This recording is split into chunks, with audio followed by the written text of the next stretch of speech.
Well, hey, everybody, welcome back to the Fixate Binge Podcast. It's another wonderful week on planet Earth, and I hope every one of you are doing great, doing well. We can focus on a lot of bad things going on in our society and other far-flung places around the earth, and I'm sorry for some of those miseries and terrible things that happen around us. And if that's where your headspace is throughout the week, I would like, hopefully, to give you a brief respite from that. Enjoy this podcast.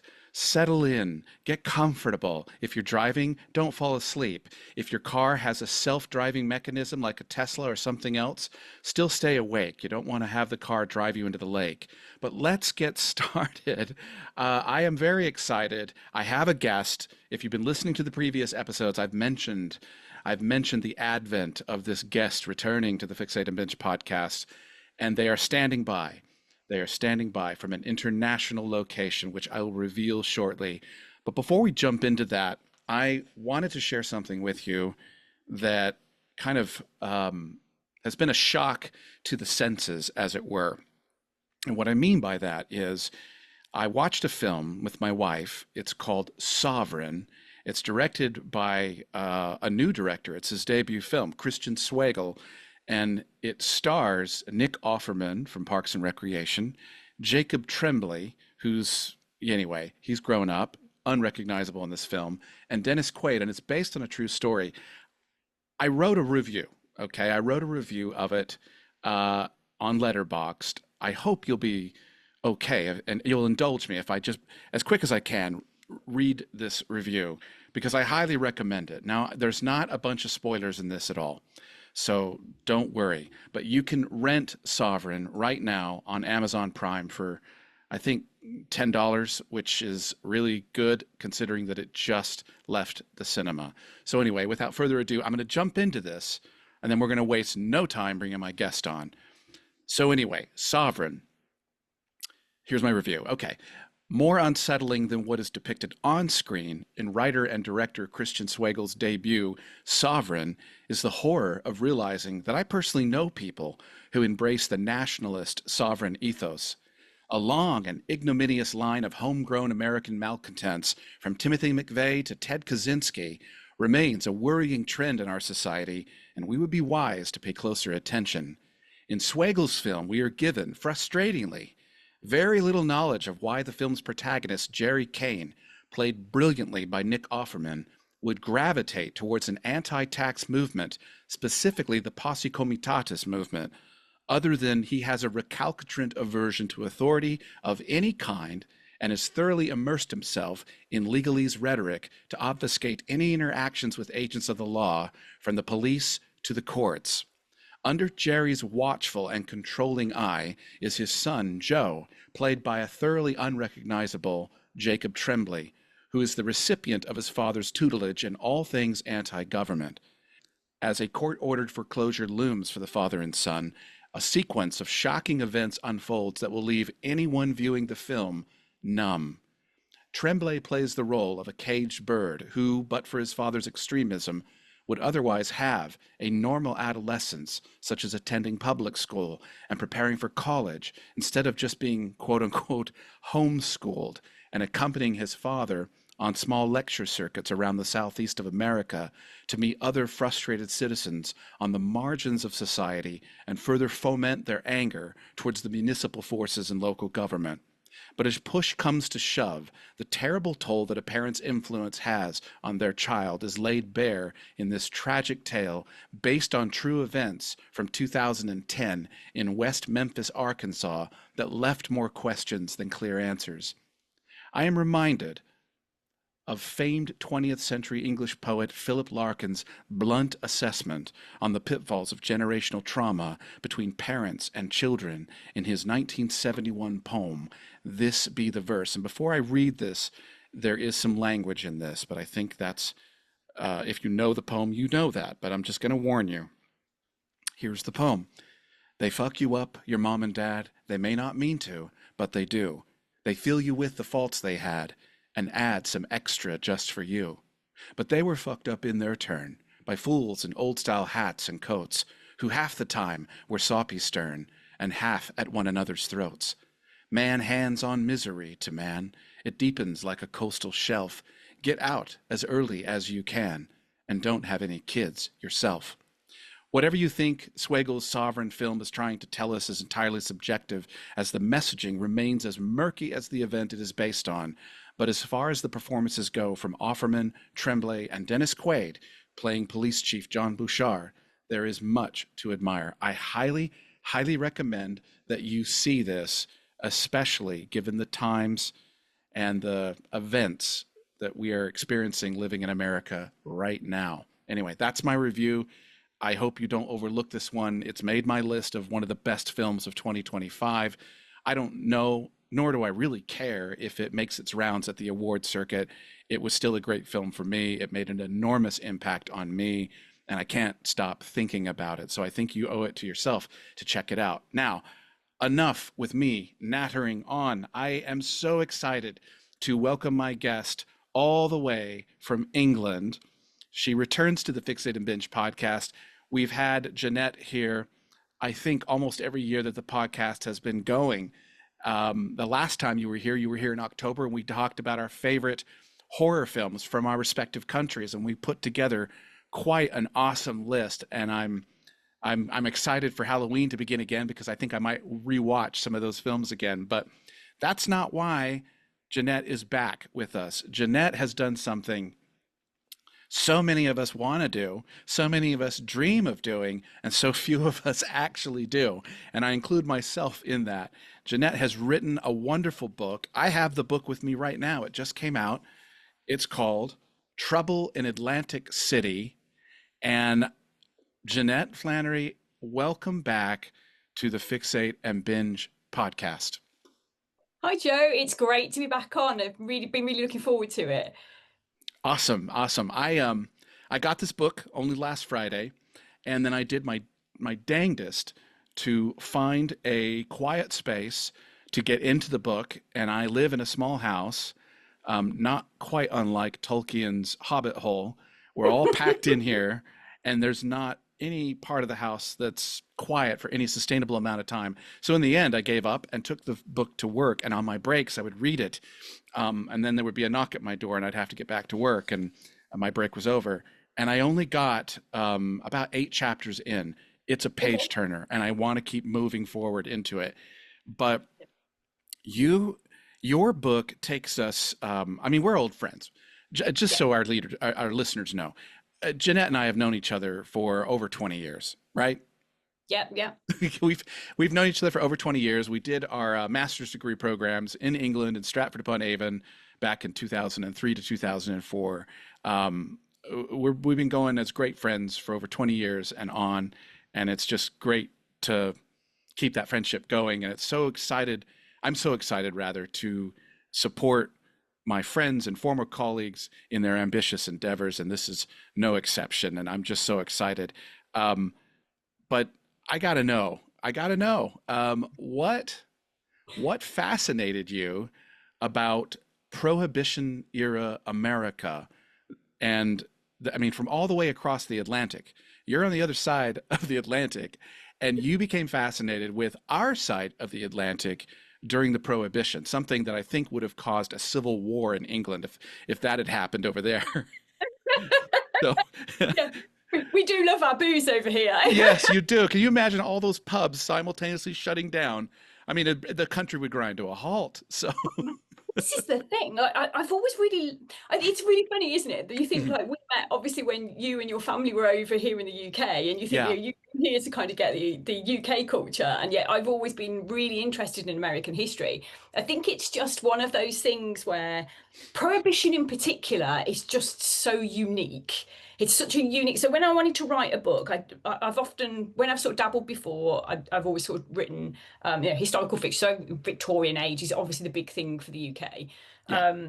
But you think even then, when in the Victorian age we were building some factories and you guys were having the Wild West. Like it's always like everything with America, you have to do something really big. So Yeah.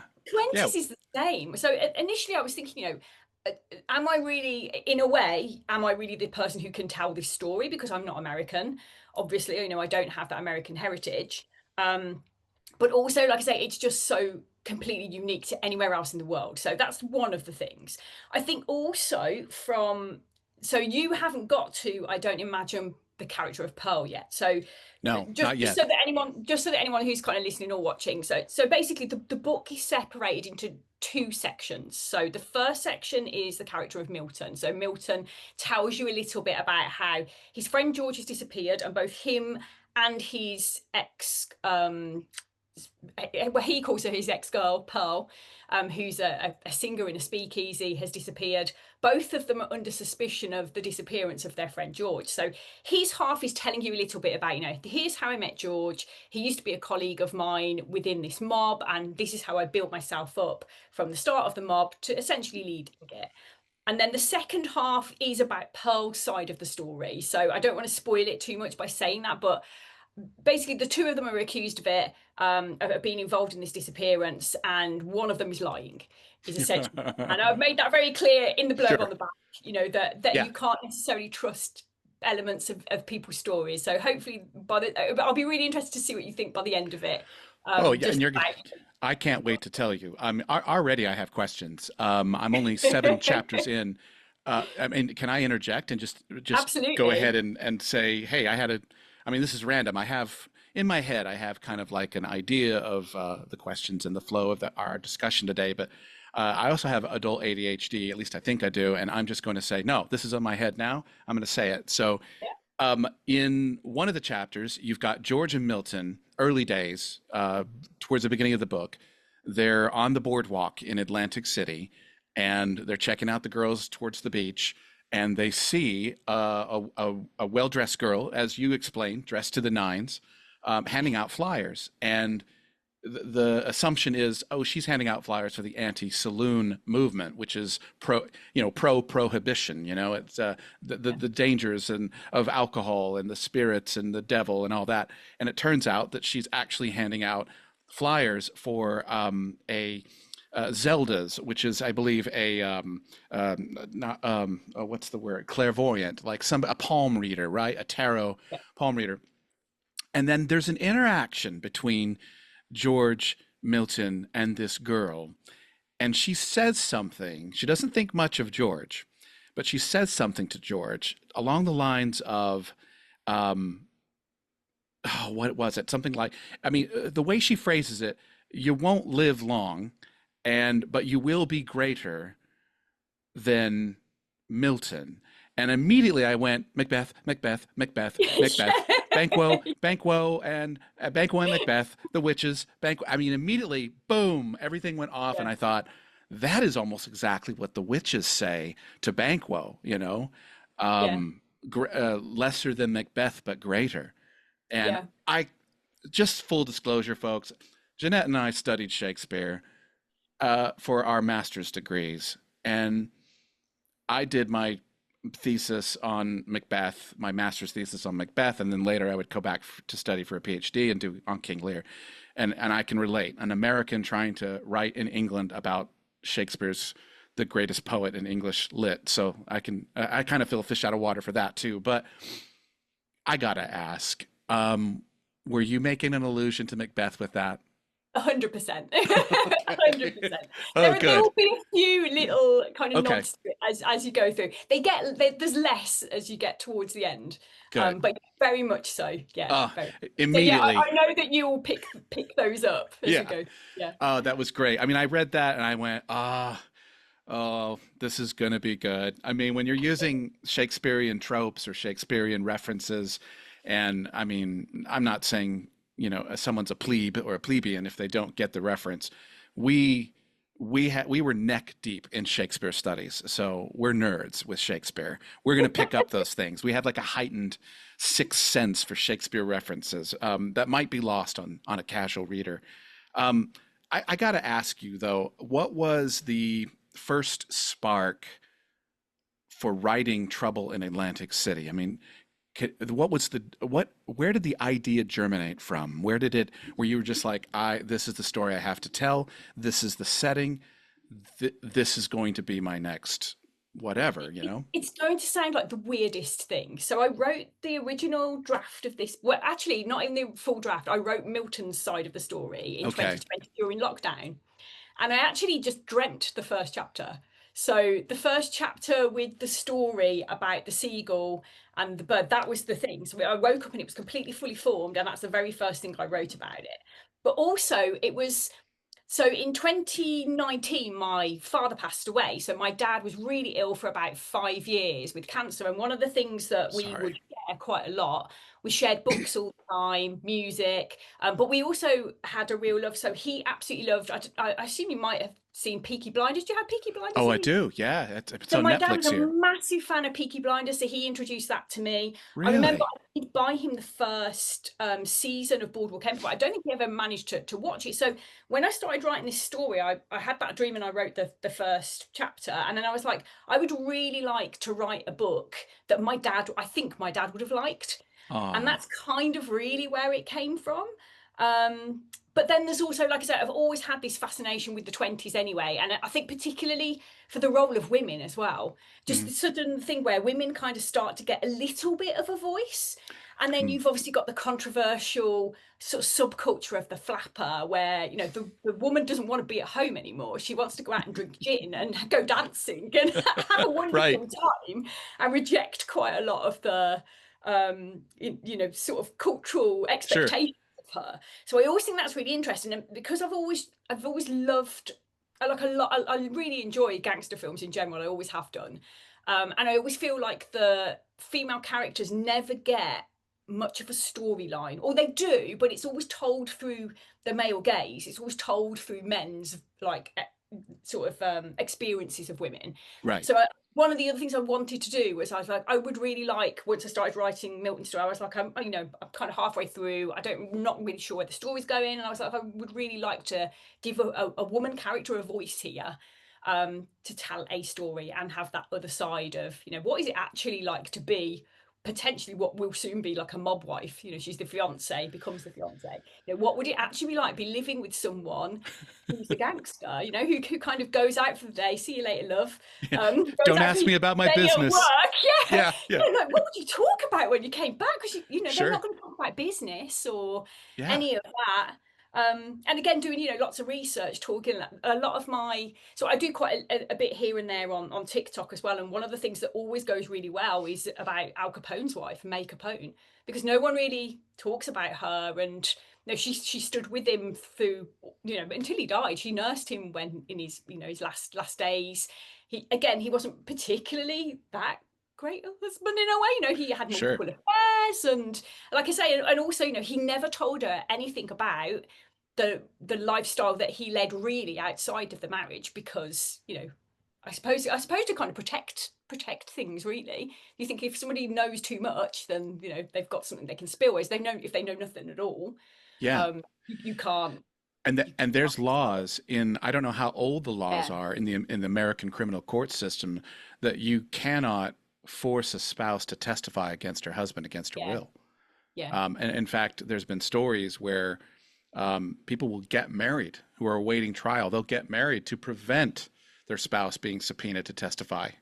yeah, So yeah, yeah, that's interesting. I mean, first of all, for our listeners, Jeanette and I have been talking about this podcast for a few months. And at the beginning of the summer, you told me about your book and you told me about just the premise and where it was set. And you had mentioned, I drew a lot of inspiration from HBO's Boardwalk Empire. yeah, And I was like, that and 6 Feet Under are two great shows I hear a lot about. I haven't watched them yet. Like, I've been through The Wire and Breaking Bad and Better Call Saul and Sopranos, and I've been through all of those other great shows, but I still have a couple great shows that keep coming up in the conversation. And Boardwalk Empire was one of those. And I'm like, I need to start watching it. And I couldn't. I intended only to watch 2 or 3 episodes so I could have like a basis to be like, okay, I kind of get it. And then, as is often the case with great shows, no, you're hooked. You're addicted. You got to see where the story goes. And I ended up binging the whole damn series over the summer, so I am ready. But I want to talk about your book. But what influence did Boardwalk Empire have? I mean, I know that your father loved Peaky Blinders. Did he didn't necessarily get a chance to watch. I don't think so. I don't No. think he ever got a chance to watch it, but I felt like it was a similar vibe in a way, Yeah, um, to definitely. Blinders. I think one of the things that I just love about it, there's just this, um, it's so well researched. So many of the characters that are in Boardwalk Empire are based on real people Right. and real events that have happened, and just like the extent that they went to in terms of building the set. There's a taffy shop that's in there as well that supposedly is a real place. Like I believe. I Yeah. believe it's still there that you can go and visit, and it's just been there for hundreds of years. Um, Seriously. yeah, I think they might for the actual series. I think they might have done like a Yeah. replicated it set instead, but I'm not sure. We might have to double check me on that. But yeah, but supposedly it's just been around for hundreds of years. That taffy shop, just made like saltwater taffy. So yeah, it's just that and like I say, there's just that kind of the 20s has got this kind of hedonism Yeah. about it. Um, you think Nookie as well, that the very first episode I think is fantastic, where it opens with him addressing that women's group, about like trying to get prohibition, and Yeah. what a wonderful thing it is, and all the rest of it, and then it kind of just cuts to him just completely doing the opposite thing, and running the city himself. He's such an interesting character, I think, and Yeah. kind of to begin with likable, and then sometimes very unlikable. At one point, I think it was season three, might have been season three. I messaged you and I Yeah, said, yeah, I am having a problem liking Steve Buscemi's character now. He just yeah, did something that I think is irredeemable. yeah. And it's funny because earlier this week I stumbled. I guess the algorithm knows I'm interested in Boardwalk Empire because the algorithm, some video of Steve Buscemi being asked a question about his time on Boardwalk Empire. Mm, Um, and he was, because I guess they're doing an interview circuit because he plays a small character in the new season of Wednesday, the Addams Family show on yeah. Netflix. And somebody asked him, hey, you did great on Boardwalk Empire. Was there any difficult scenes or difficult turns in your character? And he specifically talked about that incident where he had to take care of somebody who probably had no business dying, and it was a kid or a youngster. And I was just like, he said that was really hard. That was Mm. really hard because that's so out of my character, and I really had to go to a dark place to justify putting that on screen. And I was like, okay, you're back in my good graces again, Steve. So, um, but anyway, you did a lot of research, and I because I follow you on TikTok and on the rest of your socials, Yeah. you do these really interesting and informative videos that highlight some of the extensive research you did for your book, like cocktails and drinks, and what was the popular drink back then, and how did you make this particular cocktail or whatever it may be. But what did you discover that surprised you during your research for this novel? So one of my favourite, bear with me a second if I got in here. I need to just remind myself. Yeah. So one of my favourite kind of people. Well, I mean that's a real difficult thing to say. Is this guy called George Remus? So he is the character of George Remus is in Boardwalk Empire, but Yeah. again they make him a real minor character, and actually he was really really influential. So George Remus, there's a great book called The Bourbon King. So he was really clever. He was a lawyer before, a criminal lawyer beforehand, and then prohibition happened. And one of the things he discovered, one of the loopholes he discovered, was that if you could sell alcohol for medicinal purposes, you could essentially set up a kind of front. So he was somebody and the first person to basically sell it in pharmacies, in like drugstores in America, as medicinal alcohol. You go, you get an empty prescription there. You go with your terrible ailment of indigestion or whatever it is that you make up, Right. and that was a way he could do it, and they could do nothing about it because he's got a doctor's signature or a pharmacist's signature on there. But yeah, that's how he discovered he could manage to do that and supply people, was by doing that. So I just like the extent of what people did in order to be able to do it. And like I said as well, I think that's the other thing as well, just the whole as a cultural event, that people were so optimistic that prohibition was going to make the world a better place, that if you ban this one thing that supposedly is really affecting families and, you know, ruining them with alcoholism and all of that, which, you know, sounds like a great idea, they're like, Yeah. this will solve society's problems. We've got this one thing we can do, we can vote for, it will change everything. And it did, but it also unintentionally created the modern American gangster, because they then saw this opportunity going, well, here we go. One of the other reasons I set it in Atlantic City as well is that Atlantic City is a really interesting place in that everywhere else tried to keep it on a little bit of a down low, whereas Mm. Atlantic City didn't at all. They were like, well, tough. Like, we're just going to do what we just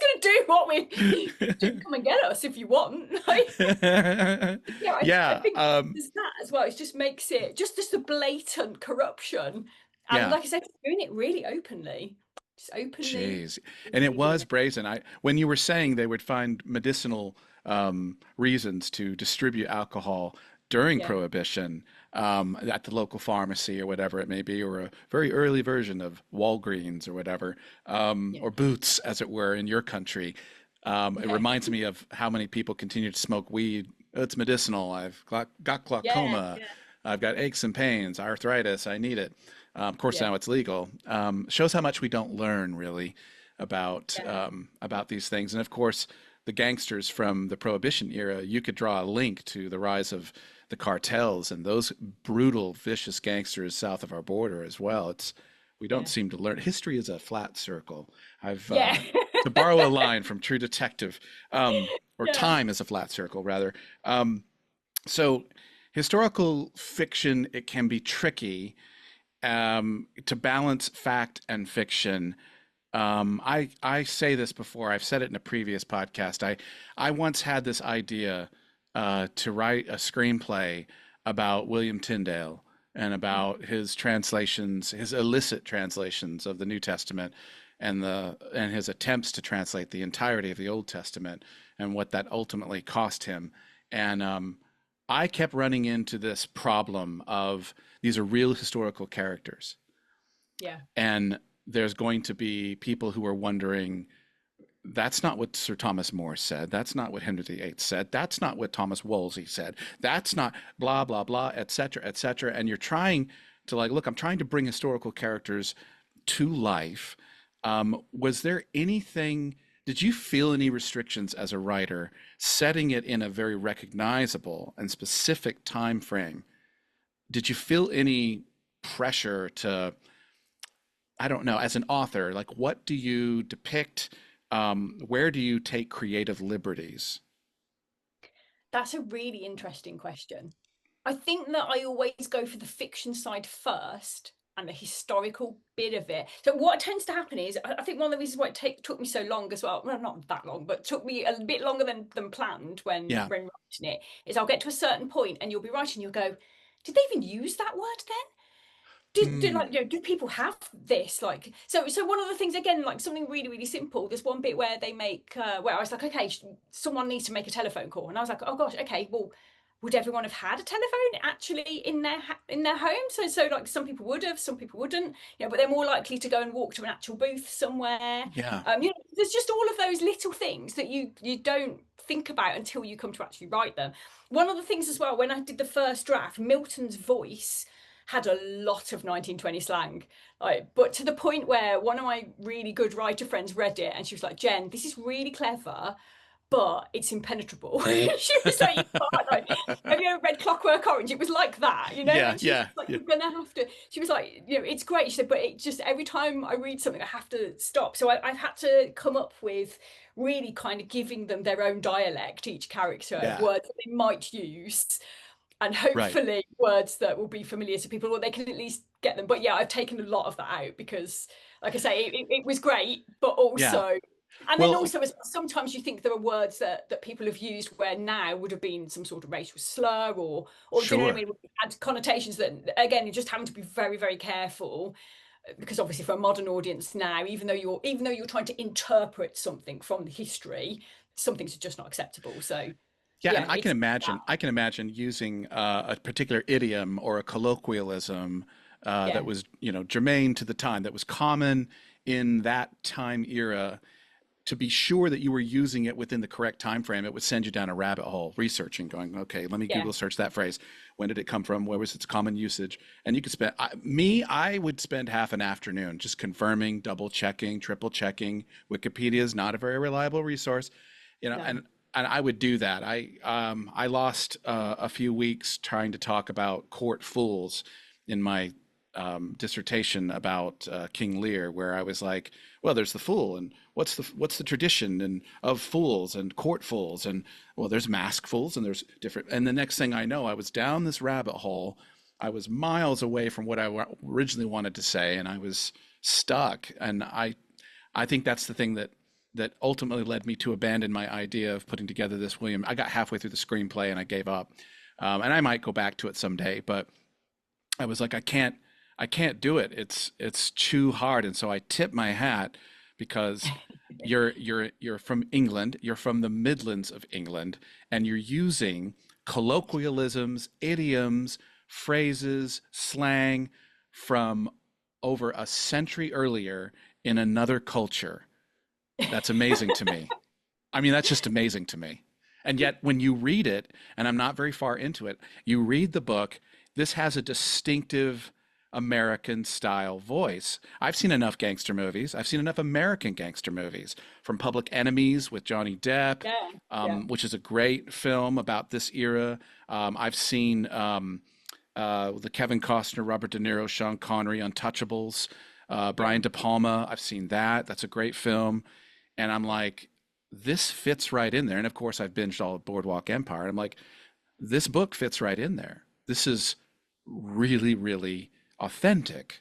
And that's a word I keep using in this podcast. But when you convey something and it feels authentic, then you've developed something wonderful. You've taken me. Really nice. It's really nice to hear, Joe. Just because, again, like I say, that was kind of a bit of a concern for me.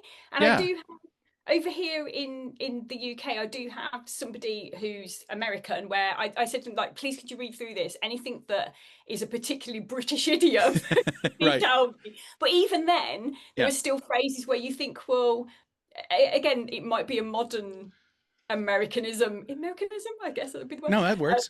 Now, but it might not have been in the 1920s. So one of the ones that I really love, sorry, we're kind of getting off water. No, it's okay. It's okay. But one last thing, it's just like, so the word bimbo, in 1920s, you would call a man a bimbo, and it was to say that they were basically, you know, the man. Like, it is completely the opposite to a kind of modern interpretation of that. So in the UK, we would talk about a woman being a bimbo, you know, and that would mean she's not very clever. Whereas, then it was like, you know, a term of, actually, that's great respect to call someone a bimbo. Just things like that, just having to get your head around it. I mean, as I'm reading through, I'm not seeing things like George says to Milton, "In it, right, Gov," anything like that. Right, want to go to the chippy? I'm not seeing anything quite like that. So good. That's good. Like to any of the listeners listening to this, and this includes Jen's friends as well. If you didn't know that Jen is from England, born and raised, when you pick up this book, you would be surprised to learn that this is a culture. I'd be terrified to write. I mean, in contrast, I'd be terrified to write an episode of Peaky Blinders. I would, because that's analogous to this. Like, write an episode of Peaky Blinders, and I'm like, I couldn't do it. It would be a death sentence, a creative death sentence. And so I really do tip my hat, because even some of the colloquialisms and idioms and phrases and terms, they're lost on Americans today. We don't get all of that stuff today. So the fact that you're able to go that far into the past, grasp that to give it an authentic, real world feel, and then to write about it in a culture that's not your own is an impressive feat. It really, really is. I would be shocked if I found out that the creator, which I know he isn't, but that the creator and the writer of all the episodes of Peaky Blinders was American or Canadian or you know what I mean? Or from New Zealand or something. I mean, New Zealand's not too bad, but I'd be stunned. I'd be like, how is that possible? It's a little bit like that film As Good as It Gets with Jack Nicholson. And he writes for women, and one of the women says, how do you write so beautifully, and he insults her, of course, but it's just like I don't know how you do it. So I mean, that's the great marvel. I'm gushing. I know it's hard to sit here and listen to all this, but I'm gushing over your book so far into it because that's one of the great miracles of the book is that I have been already taken out of. I mean, I've not taken out of. I'm taken into the illusion that you've created this world of a bygone era during the Prohibition. I'm there. And maybe it's because the underpinning of that, behind all that, is I binged all 5 seasons of Boardwalk Empire, so I can visualize this. But already, my internal voice, when I read dialogue, I will attach an actor's voice or a specific accent, and already I've got a Brooklyn accent, in the back of my That's head. great. Yeah, it was Yeah. 1929. I can't do a Brooklyn accent. I suck. I'll try it anyway. Yeah, it's 1927. Yeah, forget about it. Whatever. And so, I've already got kind of an inner voice, and it's not somebody from England. It's somebody from Brooklyn, That's great. from the Yeah. Bronx, Yeah. which isn't. Again, in my Yeah, head, the Brooklyn accent is what, is that is, it? yeah, absolutely. Yeah. Yeah. I'm glad that's come across. I'm really glad Yeah. that you feel like that when you read it. Oh, it's good. So this novel has a strong sense of place, and one of the things you said earlier is the saltwater taffy on the Boardwalk Empire, Yeah. and and then you're talking about spirits and alcohol were flowing freely, brazenly during the Prohibition on the Boardwalk Empire, and on Atlantic City in the Boardwalk Empire, and on the Boardwalk. I say Boardwalk Empire, so I mean Boardwalk, and cigar. I mean, whenever you describe an interior of a building or somewhere, I instantly think of pipe tobacco, cigar smoke, hanging in the air, and what that smells like. I know what that smells like. The smell of fresh poured alcohol, a lime wedge, saltwater taffy, maybe low tide from the beach. Roasted chestnuts. George is eating chestnuts, right? Or is Yeah. it Milton? Yeah, I think it's George. And Yeah. It's George. instantly, I'm transported from a different sense. I'm transported. I feel like I know what your world smells like in Yeah. Atlantic City. So I don't know. I don't know if you can speak to that. I mean, were you doing a lot of research to try and find out what sort of amenities and treats and snacks and all things that would have awakened your olfactory senses if you were in Yeah. that area? You were doing a lot of work with that too, am I right? Yeah. So when I was doing some of the reading research, obviously the series Boardwalk Empire is based on a non-fiction book. So again, I have one to hand. So yeah, Ah, it is called Boardwalk Empire, and that's about like I said, the historical. So Nookie Thompson would be Nookie Johnson was the real person, so his name was Enoch right, Johnson. right. But again, say exactly the same sort of setup. Bits of his life don't completely correlate with the representation of series. Obviously they don't always, but yeah, generally that was the same thing. And again, because he was in government office, he could influence the police and influence various other people to get what he wanted. Even the costume design for Nookie on the series, he was known as always wearing like a red carnation. So again, Hmm. when you watch the series of Boardwalk Empire, they, like I said, the attention to detail of it. But yeah, and also when I love it, and you must be the same. When you watch a movie or you watch a series and it really just captures you, you end up doing lots of other research. And I watch lots of the behind the scenes stuff. So as much as I've watched the season itself, I've also watched lots of the behind the scenes things. So again, they showed you a lot of how they researched it, and the historical maps of the boardwalk. So the palmistry person that I've got in the book, again, they would have had that. Like, that would have been that's the other like unusual things. And again, they have this in the series that when I saw it, I was like, that's so strange. But I looked it up and it's true. So there's a bit where they walk along the boardwalk and there's like baby incubators where Yes. people look, that was real, that was such a new technology and a new science for them Huh. that they would charge people to come around and have a look in the windows at these babies in these incubators because they'd never seen anything like it before. um Yeah, just like I said, just the historical detail of the actual series, I just think was such a great influence. And what I used to do sometimes while I was writing the book is just have it on in the background, so not Right, even right. necessarily watching it, just to kind of get the vibes from it. But yeah, because it's so historically accurate, like I said, I think it did have a real big impact. And like I say, just a lot of the characters as well, based on real gangsters. So I'd be reading about them. And you think that as well, because a lot of it is so based on fact, it just seems insane, doesn't it? The It idea, like does. Al Capone's rise, the Yeah. idea that he could do that is just like, when you think about it, it's just madness. Like I say, Rothstein as well. Rothstein's a real person. Um, And he fixed the looking, World Series, right? Didn't he? yeah, yeah, yeah. He fixed the Supposedly, world, yeah, yeah, which over 100 years later, or yeah, it's about 100 years later, it's still the greatest sports scandal in American yeah, history. No, no, no comparison. Um, yeah. yeah, yeah. Wow. It's that thing of as well, of like, if him being, you think the portrayal of them as well, again, is supposedly very, very accurate. So he's this kind of gentleman gangster, and Mhm. you can see that in the series. He tries to, usually he's not using kind of brute force, not in the way Al Capone is. Al Yeah, Capone's kind of, a bit of a firecracker, isn't he, at the start? And yeah. um that they tried to sort of portray that, and I think that really works really well, having all of those different contemporaries all together. It just works so well, and kind of has them Jeez. sort of stand out as very different characters to one another. So I have to ask, and maybe you've already answered this question. I'm sure you have, because obviously I know why you were interested in this era. But what do you think um, draws modern readers and audiences back to this era in America over and over again? What do you think it is? Do you know, I don't know. That's a really good question. I don't know. I wonder, this is the thing, like, I was talking with my husband before about sort of male characters, and what sort of male characters appeal to men compared to women.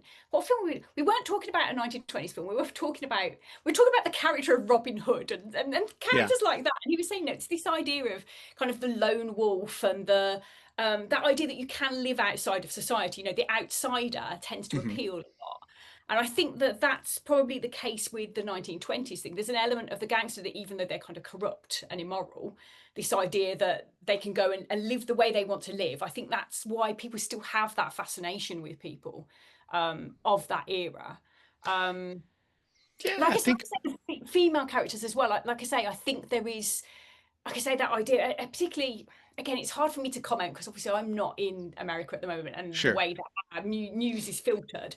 But again, that idea of women's liberation in the 20s, and that real kickback, and Mm. trying to essentially like put them back in their place. Yeah, yeah. But what I read and what I see, sometimes it feels like perhaps that feels like that's happening in America at the moment as well, to a certain extent, Yes, where, it is. and yeah, I think, I think that's quite relevant as well. That Yeah, feeling of, again, having your voice restricted.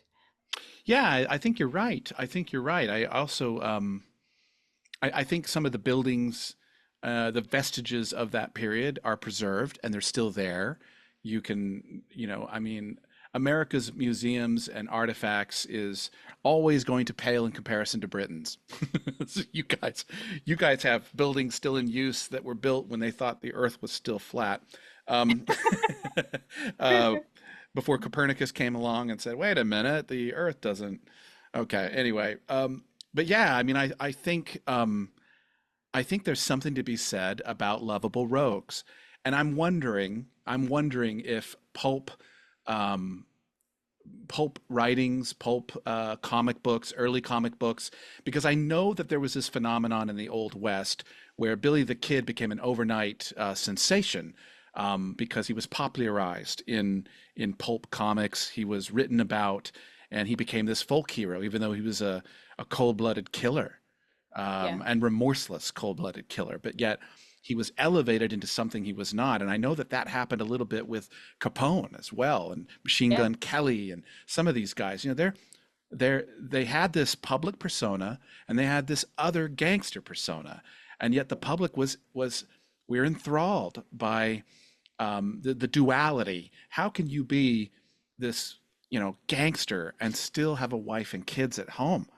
And Yeah. I think evidence that we're interested in this is because we're still talking about Goodfellas. We're still talking Yeah. about Casino. We're still talking about The Sopranos. And we're going to continue to look at, men and women who live on the margins of society, bend the rules, and live their own way. And there's something I think romantic about that. And it definitely proliferated during that Prohibition era. It's just my thinking. I don't know if you have a thought on that or. Yeah, no, I think you're right. In the series, I think we talked about Jimmy Darmody. Yeah. Like I love his character, but I remember watching that, and there's kind of this there's this real sympathy. I felt real sympathy for his character to begin with, where he's kind of this lost boy almost who comes back from war and doesn't know what to do with himself. Yeah. And you've got Nookie trying to sort of raise him up and give him a life. He obviously there's more to the story, isn't there, where he feels indebted to his mum for various reasons, but Yeah. yeah, I just felt it's like I say, like he's like this lost little boy that you want to kind of take care of almost. Right. But again, he makes just terrible decisions. I think that's the other thing as well I love about the series. There are so many characters where you see them making decisions that you just think, oh, please don't do that. And Right. I think he's one of them, very much so. But yeah, I think there's that Harrow as well. I love Harrow, the character of him. Again, his character art's really interesting. Yeah, like I say, I think there's a lot of characters in there where, like I say, you do have that anti-hero, Yeah. and you have the other way round as well, don't you? So I've forgotten his name now, the agent's name. Played by Michael Shannon. Yes. I know who you're talking about. We might have to I'll get Google his it. name in just a minute. Agent Nelson Van Alden. Perfect. Yes. So Yeah. What an agent, interesting arc he had, right? absolutely, because you feel like he has the opposite, where he starts out as what you think is a good guy. Yeah. But again, there's always that bit where he's not Sure. completely. Again, Sure. there's a bit at the beginning, isn't there, where he tries to persuade one of his colleagues to be baptized in the river, and it goes horribly wrong. But again, there's an element of it where you think, like, this man is full of rage, this Yeah. suppressed rage that he's had to push down and push down. Yeah. And that relationship with his wife, again, that idea, he's got to be a particular type of man and a breadwinner and a family man, and they have all these problems and trying to conceive and all of those different things, and ultimately his character arc is he completely rejects all of that in the end. He breaks bad, doesn't he? I mean, that's he truly breaks bad. His and then the I don't want to give anything away because I highly recommend that you watch Boardwalk Empire, but how his character is resolved, I'll say, is a nice way of putting it. It's just so final. I don't know. It was just I so. was really shocked by that. Me too. I was like, so shocked what? by that. I felt like I hadn't seen him for a good few episodes, and then when he Right. brought back up again, I was like, what is this really happening with me? Yeah. I know. So do you see Trouble in Atlantic City as a standalone story, or is this something that you would like to come back to and maybe explore some of the supporting or ancillary characters and continue telling a story in this world, in this time? Do you know, I have thought about it. So I did start a little while ago putting together some little short stories, so just called Okay. like Tales from the Boardwalk. But I Yeah. don't know when I'll come back to that. I don't know. So I kind of Okay. started played around with a couple of ideas for it. So I'm Yeah. not sure at the moment. It feels like a standalone, but I don't know. Like I say, it'll be interesting to see what you think when you get to the end, because Okay. there's definitely room. There's definitely room for there to be another book set with those same characters, maybe even within the same world actually. Okay. Yeah. I would love to see this adapted into a short series or a Yeah. standalone movie. Mostly because, like I said, as I'm reading this, and it did help exponentially because I had seen all the Boardwalk Empire's episodes, I could visualize the setting easily. Yeah. Thank you, That's good. HBO. I was Yeah, as absolutely. an analog.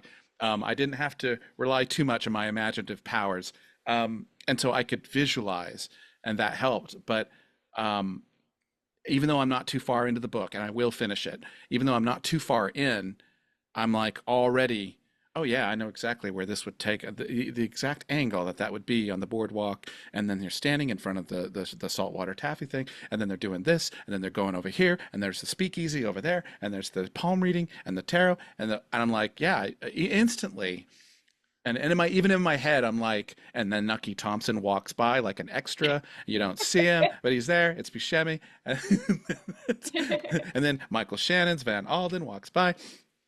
Um, I, I, I, I'm enjoying reading this book. I'm gonna continue enjoying reading this book because it feels like I've been taken back to Boardwalk Empire, and it feels like I have kind of an epilogue or another story. There's so many stories that can be told in that setting, and I think this is great. I'm kind of hoping that the story goes and no, I'm not going to say it. I'm not going to say it. I was like, maybe this is like a Bonnie and Clyde thing. You know, it's they go on the lam and then they go on a spree. I don't know. I'm going to continue reading it. But let me just ask you this real fast, Jeanette. If you could time travel and spend one night in 1927 Atlantic City Mhm. in a speakeasy, what would you order at the bar? I know you have an answer. I do. I've seen your TikToks. I know you have an answer. Oh gosh. You'd have to I- make it, you have to it would decide, don't you? it would be so basic. I would probably just go for a champagne cocktail. Really? Like again, yeah, because of the glass. Okay, okay, okay. It's always going to be the one. It's like the meme, the Leo meme from The Great Gatsby with Yes, that yes. sort of glass. Yeah, good. It's the quintessential 1920s kind of There you glass. go. Yeah, but you think like there'd be a few things. So a gimlet would have been really popular as well, where it's like Mhm. gin and lime. Um, to basically hide the horrific taste of the gin that's been made in someone's bath somewhere. Um, yeah, Right, right. but yeah, no, it would definitely be the champagne cocktail, I think, for Champagne me. cocktail. Okay. Yeah, yeah, yeah. Yeah. Since you're a fan, such a big fan, and I am too, of Boardwalk Empire, who is your favorite character from the series and why? Oh gosh. I find that really difficult to choose just because there are so many. Yeah. Um, I really like the character of Margaret Schroeder. Again, Okay. her character arc is really interesting. Um, and I feel like in the early series, she is this. She's this kind of not balancing like this thing that keeps Nookie measured at the start. Yeah. In that he goes and he lives his corrupt gangster lifestyle and he comes back home, and one of the main reasons why they connect so well is because of the background, and that both of them are Irish immigrant families, and then they've got that in common, and I think that she kind of reminds him of home in a certain way. Sure. um, that she's got those same sort of principles that he did once have. And she keeps him quite grounded and all of that. But obviously, the way it pans out a little bit later is for both of them, Sure. it changes. But yeah, I find her really interesting as a character. Like I say, I really like Jimmy. I really, really like Jimmy's character. I was very sad when, he goes Yeah. out of the series. Yeah. Yeah. That was very sad for me. I mean, like I say, I could come up with loads of them. I think in terms of the portrayal, Al Capone, obviously it's Yes. Stephen Graham, who's always fantastic no matter what he does. And again, that idea of showing him as this really young, scrappy character who gets into fights, and he's very volatile at the beginning and then becoming his rise, this real big character who's going to Mm. have a lot of impact. He's great as well. And like I say, Harrow, I love Harrow. I just, again, that just really great, kind of nice guy who's kind of been dealt a few bad cards there. Um, yeah, just a Yeah. great I character. I would have to agree with you. Harrow is my favorite. Yeah, He shows up, the prosthesis they put on his face. I've yeah, seen photos from that period of soldiers coming back from World War One who've either been, faces horribly disfigured from mustard yeah. gas on the Somme while fighting in France, and of course that intersects with the time frame of Peaky Blinders as well, because Thomas Shelby came back, from World War One, with PTSD, scarred, Yeah. but his quiet and loyal, and even though he was a killer, Harrow's a killer, he's a moral killer. Yeah. Nobody got killed that didn't have it coming. Yeah. I mean, I was just about to say I wonder if I think maybe he's the only character that has this moral compass that stays the Yeah, same throughout. I yeah. can't think any other thinking And about other this. than the accident, and I'm not going to give that away, other than Yeah. a certain accident, everybody that got it had it coming, and I Yeah. like that. And Yeah. his, I'm going to give it away, folks. Okay, I'm just going to give it away. When he goes out of the series, his Yeah. moment is elegiac. It's Oh, beautiful. yeah. Yeah. It's beautiful, and I almost got emotional when I saw that on screen. I knew it was coming. I Yeah. knew because of the life he led in the series that was probably an inevitability. Yeah. And when it happened, I was like, oh, Jimmy's gone. This guy's gone. Chalky White's gone. Yeah. Chalky as well. What do Yeah. I do? I mean, how do I keep watching? So, but Yeah. yeah, yeah.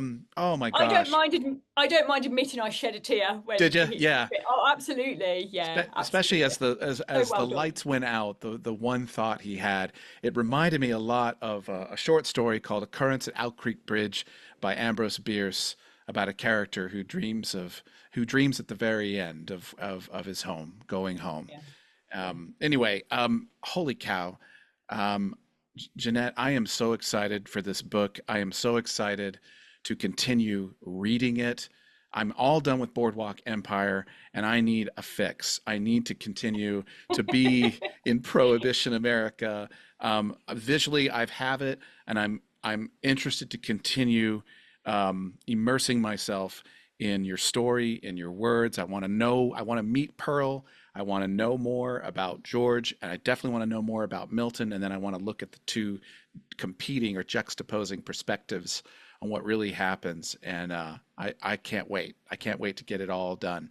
Um, you've done Thank something wonderful. Yeah, Thank you so much. And so it's really nice to, I think you might be one of the first people really that I've got kind of feedback from. So I know that I've had sort of friends and family that have bought it. And sure. so like I say, it's always that thing that in your head, you're hoping, like I said to you, one of the things I was like, I really hope that I managed to make a good portrayal of a culture that essentially really doesn't belong to me.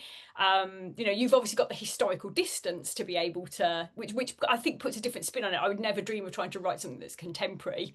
Right, right, So right. it would feel too uncomfortable, but having that historical distance makes it a little bit easier to do. And like I say, I've had sensitivity readers to sort of check it for that aspect of it. And then also, like I say as well, it's that idea that in my head, I've got ways that I really want people to feel about the characters. So far, by the sounds of things, that's worked quite well. So I'm really pleased about that.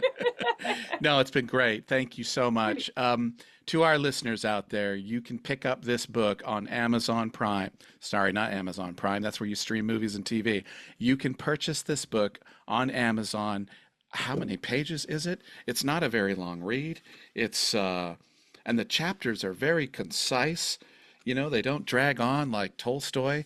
Well, This is, it's about 300, just over 300 odd pages. I've got a copy in yeah, front of me. So okay, yeah. yeah. And it is fantastic already out of the gate. I'm hooked. I want to keep reading. I'm not going to be able to put it down until I get it all done, even if I have to do it piecemeal because I'm a family man and I have a full-time job, and sometimes it's hard to just block off time and find a quiet place. But I urge you to go and find this book. Again, it's Trouble in Atlantic City. The author is JL Flannery, but we know her on this podcast, and her friends and family know her as Jeanette. So thank you so much for being on the podcast this week. Thanks for giving up your evening in England to do this, Jeanette. Oh, absolute pleasure. I always love coming on and having a chat. Like I say, yeah, we've always got things that we can talk about in terms of film and series. Always love it, Joe. It's always a pleasure.